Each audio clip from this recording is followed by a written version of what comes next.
DC machines. ఈ DC మెషిన్స్లో మనం first DC motor and DC generator చూస్తాము. ఇందులో definitions, working principle, EMF equation, DC జనరేటర్కి, మోటార్కి అయితే టార్క్ ఈక్వేషన్ చూస్తాం, and then construction details. So first of all DC, direct current generator. So DC generator అంటే ఏంటంటే a DC machine which converts mechanical energy into electrical energy, దాన్నే మనం DC generator అంటాం. And దాని వర్కింగ్ ప్రిన్సిపల్ చూసినట్లయితే ఇది మనకు ఫ్యారడేస్ లాస్ బేస్గా వర్క్ అవుతుంది. మనకు ఫ్యారడేస్ లాస్ వచ్చేసి 2 ఉంటాయి. ఫస్ట్ లా వచ్చేసి whenever A conductor cuts the magnetic field and EMF induced in the conductor. అంటే ఈ మ్యాగ్నెటిక్ ఫ్లక్స్ ఏదైతే ఉంటుందో మనకు ఇమాజినరీ లైన్స్, అంటే ఈ మ్యాగ్నెట్ యొక్క పవర్, ఈ మ్యాగ్నెట్ యొక్క స్ట్రెంగ్త్, ఏదైతే ఈ మ్యాగ్నెట్ ఫీల్డ్ ఉంటుందో ఈ మ్యాగ్నెట్ ఫీల్డ్ని, ఈ మ్యాగ్నెట్ ఫ్లక్స్ని ఎప్పుడైతే ఒక కండక్టర్ కట్ చేస్తుందో ఆర్ టచ్ చేస్తుందో, ఆ కట్ చేసినప్పుడు ఈ కండక్టర్లో ఈఎంఎఫ్ ఇండ్యూస్ అవుతుంది. సో అది ఈ మనకు ఫ్యారడేస్ ఫస్ట్ లా చెప్తుంది ఏమని, whenever A conductor cuts the magnetic field and EMF induce in the conductor. ఇది మనకు ఫ్యారడేస్ ఫస్ట్ లా. ఫ్యారడేస్ సెకండ్ లా ఏం చెప్తుంది అంటే, ఇక్కడ ఫ్లక్స్ జనరేట్ అవుతుందని చెప్పాము, ఈఎంఎఫ్ ఇండ్యూస్ అవుతుందని చెప్పాము.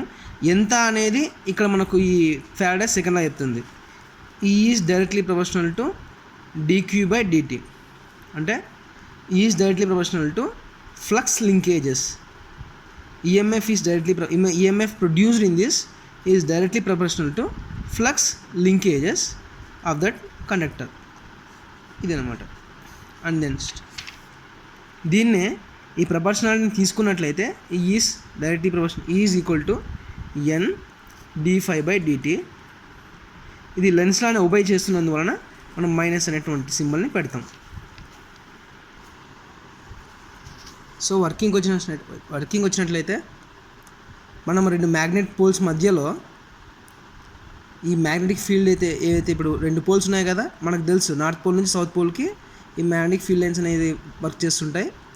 ఈ ఫీల్డ్ మధ్యలో ఎప్పుడైతే ఒక లూప్ని అంటే ఒక కండక్టర్ని మనం ప్లేస్ చేసినామో, ఇప్పుడు ఈ కండక్టర్ ఎప్పుడైతే ఈ ఫీల్డ్ మధ్యలో ప్లేస్ చేసినామో కొద్దిగా అంటే ఈ యొక్క కండక్టర్ని మనము రొటేట్ చేసే కొద్దీ, క్లాక్ వైజ్లో రొటేట్ చేసే కొద్దీ ఏమవుతుందో చూద్దాం. సో ఫస్ట్ ఆఫ్ ఆల్ మనకు ఒక ఐడియా అయితే ఉంది ఏమైంది, according to Faraday's first law, whenever A conductor cuts the magnetic flux EMF induced in the conductor. So ఇప్పుడు ఇక్కడ ఫ్లక్స్ ఉంది, కండక్టర్ ఉంది, నెక్స్ట్ మనకు రొటేషన్ లేదు, మా రొటేషన్ మనం ఇస్తాం ఇక్కడ. సో ఈ లూప్ని ఫస్ట్ మనము ఇది యాక్టివ్ సైడ్ ఏబిసిడి ఇలా అనుకున్నట్టయితే మనం ఏదో ఒకటి మాత్రం రెఫరెన్స్ తీసుకుంటాం, ఏబీ కానీ సిడి కానీ. ఇప్పుడు ఏబీని చూసినట్లయితే ఇప్పుడు ఈ ఏబీ అనే సైడ్ని రెఫర్ చేసుకుంటూ ఇప్పుడు ఈ యొక్క లూప్ని, ఈ యొక్క కండక్టర్ని రొటేట్ చేస్తున్నప్పుడు ఏమవుతుందంటే, ఫస్ట్ కాస్త రొటేట్ చేసినప్పుడు మనకు ఫస్ట్ పొజిషన్ అంటే ఇనిషియల్గా అది 0గా ఉంటుంది. ఎందుకు అంటే ఫ్లక్స్ లైన్స్ అన్నీ కూడా మన యొక్క కండక్టర్కి ప్యారలల్గా ఉంటాయి. అందువలన అంటే ఇది మనకు ఇది 3D డయాగ్రామ్ కాబట్టి దీని కింద ఉంటాయి, దీనికి టచ్ ఉండదు, దీనికి ఫ్లక్స్ లైన్స్కి కండక్టర్కి టచ్ ఉండదు. So because of the conductors coil side, the conductor of the coil side is parallel to the pole side or source, there is no flux cut, therefore there is no EMF induced. Position number 1లో. Position 2లో అంటే మనం ఇంకాస్త తిప్పినప్పుడు ఏమవుతుందంటే కొద్దిగా కొన్ని flux lines మాత్రమే దీన్ని టచ్ అవుతాయి, అంటే మన ఏబీని ఈ లైన్ టచ్ అవుతాయి కండక్టర్ని, కొన్ని మాత్రమే సర్టన్ యాంగిల్ దగ్గర టచ్ అవ్వడం వలన కొద్దిగా ఈఎంఎఫ్ ఇండ్యూస్ అవుతుంది. అలా ఇటు వరకు గ్రాఫ్ మనకు రైజ్ అవుతుంది. అండ్ ఎగ్జాక్ట్లీ మనకు ఈ కండక్టర్ రైట్ యాంగిల్ దగ్గరకు వచ్చేసరికి తిప్పినప్పుడు థర్డ్ పొజిషన్కి వచ్చినప్పుడు, అంటే కరెక్ట్ థర్డ్ పొజిషన్కి వచ్చినప్పుడు రైట్ యాంగిల్ అనమాట, ఫ్లక్స్కి ఎగ్జాక్ట్ పర్పెండిక్యులర్గా ఉంటుంది. ఇలాంటి టైంలో ఏమవుతుందంటే పర్పెండిక్యులర్గా ఉన్నప్పుడు అది మ్యాక్సిమం ఈఎంఎఫ్ని ఇండ్యూస్ చేస్తుంది. ఎప్పుడు అంటే whenever the flux lines are perpendicular, exactly right angle are perpendicular to the conductor, maximum EMF is induced. And then మళ్ళీ 90 degrees నుంచి మరీ సర్టన్ యాంగిల్ డౌన్ అవుతుంది. అందువలన మళ్ళీ కొన్ని లైన్స్ మాత్రం టచ్ అవుతాయి, అందువలన ఈఎంఎఫ్ తక్కువ ఇండ్యూస్ అవుతుంది. అండ్ సేమ్ మళ్ళీ కాస్త కింద పోవడం వల్ల ఒకసారి ప్యారల్ అయిపోయి మళ్ళీ జీరోకి వచ్చేస్తుంది. ఇలా ఫస్ట్ హాఫ్ సైకిల్ జరుగుతుంది. సెకండ్ హాఫ్ సైకిల్ ఏం జరుగుతుందంటే పొలారిటీ, ఇప్పుడు ఇంతసేపు ఏబి హెచ్ సైడ్ ఉంది, నార్త్ సైడ్ ఉంది. ఇప్పుడు కంప్లీట్ 90 degreesకి ఇట్లా తిరగడం వల్ల ఏమైందంటే కంప్లీట్గా 180 degrees తిరగడం వల్ల ఏమైందంటే సౌత్ సైడ్ వచ్చింది, ఆపోజిట్ పోల్ వచ్చింది.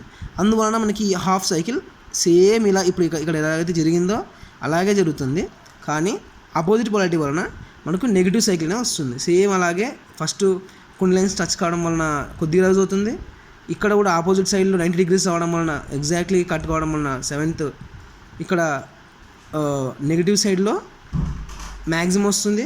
అండ్ దెన్ సేమ్ కొన్ని తర్వాత మరి కాస్త కిందికి కావడం వలన కొన్ని మాత్రమే టచ్ అయ్యి కొద్దిగా ఇంక్రీజ్ అవుతుంది. అండ్ లాస్ట్లో ప్యారల్ అయ్యి జీరో అవుతుంది.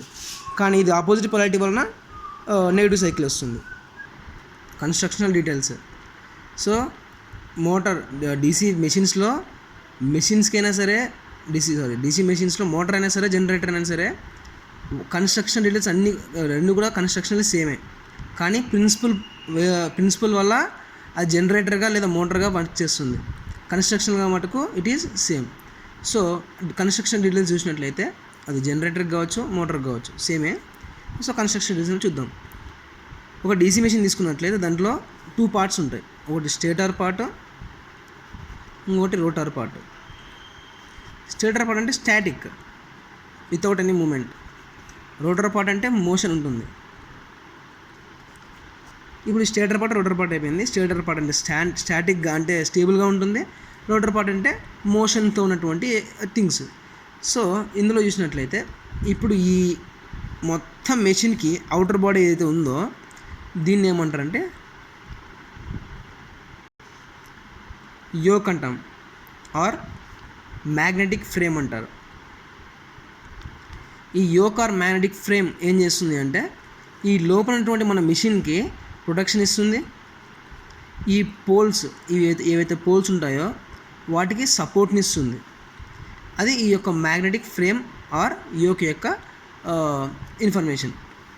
అండ్ నెక్స్ట్ ఇప్పుడు ఇది చూసినట్లయితే ఇది మొత్తం కలిపి పోల్ అంటాము. ఈ పోలు మనకు 2 parts ఉంటాయి, 1 అండ్ దిస్ ఇస్ 2. ఈ ఫస్ట్ ఈ వర్టికల్గా ఉన్నటువంటి ఈ పైప్ లైన్స్ దాన్ని ఏమంటామంటే పోల్ కోర్ అంటాము. ప్లస్ ఈ హార్షూలా ఉన్నటువంటి ఈ ఎక్స్పాండ్ అయినటువంటి థింగ్ని ఈ కప్లా ఉన్నదాన్ని పోల్ షూ అంటాం. ఈ పోల్ షూ ఏంటి అంటే పోల్ కోర్ ఏంటంటే లోపల మనకి కాయిల్స్ వస్తాయి, తర్వాత ఇక్కడ పోల్ వైండింగ్స్ ఉంటాయి, ఇక్కడ కొన్ని తర్వాత వైండింగ్ అనేది చూద్దాం. ఈ వైండింగ్స్ ఉంటాయి, ఈ వైండింగ్స్ని సపోర్ట్ చేయడానికి ఈ పోల్ కోర్ మనకి వస్తుంది. అండ్ ఈ పోల్ షూ ఏంటంటే ఇక్కడ మనకు ఈఎంఎఫ్ ఇండ్యూస్ అయితే ఆ ఈఎంఎఫ్ జనరల్గా ఇలా స్ట్రైట్గా ఉంటే ఇక్కడ మాత్రమే ఇండ్యూస్ అవుతుంది, ఓన్లీ ఇక్కడ మాత్రమే. అలా కాకుండా యూనిఫామ్గా స్ప్రెడ్ అవ్వాలి కాబట్టి మనకు ఈ యొక్క ఎక్స్పాండ్ చేయడానికి ఈ పోల్ షూ అనేది మనం యూజ్ చేస్తారు. అండ్ నెక్స్ట్ పోల్ షూ అయిపోయింది, పోల్ కోర్ అయిపోయింది. నెక్స్ట్ పోల్ వైండింగ్ అంటే ఇది ఒక సమ్ కాపర్ కాయిల్ లాంటిది, కాబట్టి ఏదైనా సరే కండక్టర్ కాయిల్. ఈ కాయిల్ ఇక్కడ ఉంటుంది, మనకు ఒక కాయిల్కి ఏసీ సప్లై ఇస్తాము, దాన్నే అన్నిటికీ ఇక్కడ ఇచ్చిన సప్లైనే అన్ని పోల్ కోర్స్లో ఉన్నటువంటి దానికి సప్లై కంటిన్యూస్గా ఇస్తాము. సో ఏసీ సప్లై ఇస్తాం అన్నమాట. ఇలా ఏసీ సప్లై ఎప్పుడైతే ఇస్తామో ఒక కండక్టర్లో ఎప్పుడైనా సరే కరెంట్ పాస్ అవుతుందంటే దాని చుట్టూ ఫ్లక్స్ ఏర్పడుతుంది. అలా మనకు ఈ ఫ్లక్స్ జనరేట్ అవ్వడానికి ఈ యొక్క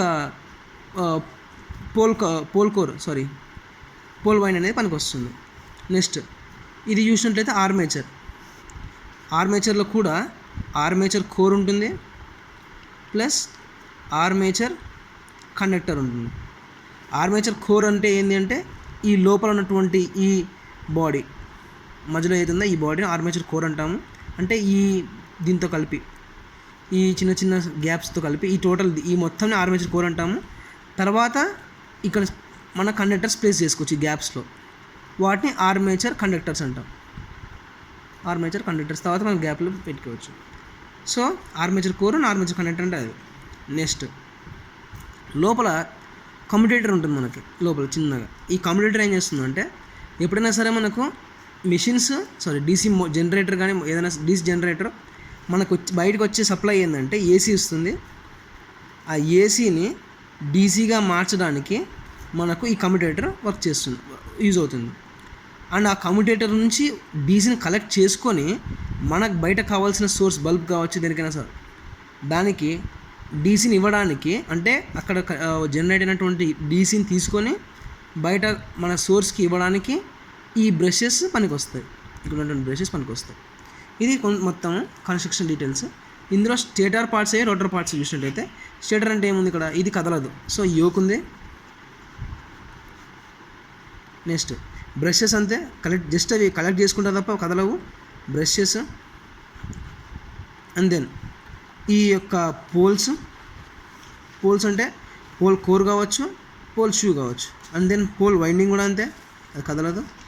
ఇది మోషన్ అంటే మిగతావన్నీ మోషన్ పార్ట్సే, అంటే ఆర్మేచర్ కావచ్చు, armature core and armature coil, armature core and armature conductor ఇది. అండ్ దెన్ రోటర్ పార్ట్ లోపల ఉన్నటువంటి కమ్యూటేటర్ రోటర్ పార్టే. ఇలాంటివన్నీ కూడా రోటర్ పార్ట్స్ అని చెప్పవచ్చు. సో మనకు జనరేటర్ యొక్క ఈఎంఎఫ్ ఈక్వేషన్ చూసినట్లయితే ఫస్ట్ దీంట్లో టర్మ్స్ ఏమి ఉంటాయి. ఫై అంటే ఫ్లక్స్, టీ అంటే టైము, ఎన్ అంటే స్పీడ్ ఆఫ్ ఆర్మేచర్ ఆర్పిఎంలో చూస్తాము, ఈజీ అంటే EMF induced by the generator, P అంటే పోల్స్, ఏ అంటే number of parallel paths. Parallel path అంటే ఇది కరెక్ట్గా ఈ పోల్కి ఈ సర్టెన్ పోల్ రేంజ్లో ఉన్నటువంటి కండక్టర్స్, ఈ పాత్ మొత్తాన్ని ప్యారలల్ పాత్ అంటాము. దీని దగ్గర ఉన్నటువంటి కండక్టర్స్ని ఆ ప్యారలల్ పాత్లో ఉన్నటువంటి కండక్టర్స్ ఎన్ని అని అనుకుంటాం. ఈ ప్యారలల్ పాత్ అంటే ఇది. నెక్స్ట్ ఈ ప్యారలల్ పాత్ ఏ ఈజ్వల్ 2 ఉంటే wave winding, P equal lap winding, ఆ తర్వాత ఇప్పుడు చూస్తాం. So first of all EMF equation ఎట్లా చేద్దాం. సో మనకు ఈఎంఎఫ్ జనరేట్ అవుతుందని తెలుసు, కానీ ఈ రొటేషన్ జరుగుతున్నప్పుడు ఒక్కొక్క కండక్టర్ 1 రెవల్యూషన్ జరిగేసరికి ఎంత ఈఎంఎఫ్ ఇండ్యూస్ చేస్తుంది అని కనుక్కోవాలంటే ఏం చేస్తాము అంటే d∅dt చేస్తాము. d∅ అంటే పర్ పోల్ కాబట్టి p∅ అని రాసుకోవాలా. dt t is equal to 60/n, అలా చూసినట్లయితే 60/n that is equal to pq n పైకి వెళ్తుంది, p∅ n పైకి వెళ్తుంది కాబట్టి n/60. సో ఈ ఈజ్ ఈక్వల్ టు p∅n/60. కానీ ఇది మనకు కేవలం 1 పోల్, అలా కాకుండా at the rate of parallel paths ఎలా అంటే ఈ ప్యారలల్ పాత్స్ దగ్గర పర్టికులర్గా ఈ టోటల్ ప్యారలల్ పాత్ మొత్తానికి ఎన్ని కండక్టర్స్ ఉన్నాయి, ఆ ప్యారలల్ పాత్లో మొత్తం ఎంత ఈఎంఎఫ్ ఇండ్యూస్ అయింది అని చూసినట్లయితే EMF induced at EMF of generator is equal to induced at parallel paths is equal to parallel paths వచ్చి మనకు number of poles with respect to parallel path A, కనుక దాన్ని ఇంటూ చేద్దాం. అంటే p∅n/60 into ZA, p∅n/60 into ZA, that is equal to p∅nz/60A EG. కానీ ఇక్కడ ఈ easy lap winding ఎలా ఉంటుంది, ల్యాప్ దగ్గర ఎలా ఉంటుంది, తర్వాత వేవ్ వైండింగ్ దగ్గర ఎలా ఉంటుంది. ల్యాప్ వైండింగ్ దగ్గర ఎలా ఉంటుందంటే ల్యాప్ వైండింగ్ అనే వెంటనే మనకు p గుర్తు రావాలి. వేవ్ వైండింగ్ అంటే 2 ఉంటుంది. అంటే A ఈజ్ ఈక్వల్ టు 2 అయితే ఏంటి, A is equal to P అయితే ఏంటి, P అయితే ల్యాప్ వైండింగ్, 2 అయితే వేవ్ వైండింగ్. సో ఇలా ఇప్పుడు suppose at the rate of wave winding ఎలా ఉంది అన్నప్పుడు ఇదే ఫామ్లోనే ఇక్కడ ఏ ప్లేస్లో 2 పెట్టుకుంటాము. అప్పుడు ఏమవుతుంది అంటే p∅nz/120 అని అవుతుంది ఈజీ. అదే ల్యాప్ దగ్గర ఎలాగుంది అంటే easy is equal to p∅nz/60, A place p పెట్టుకుంటాం కాబట్టి p ఉంటుంది, p పోతే 5nz/60. ఇది మనకు ల్యాప్. That's it.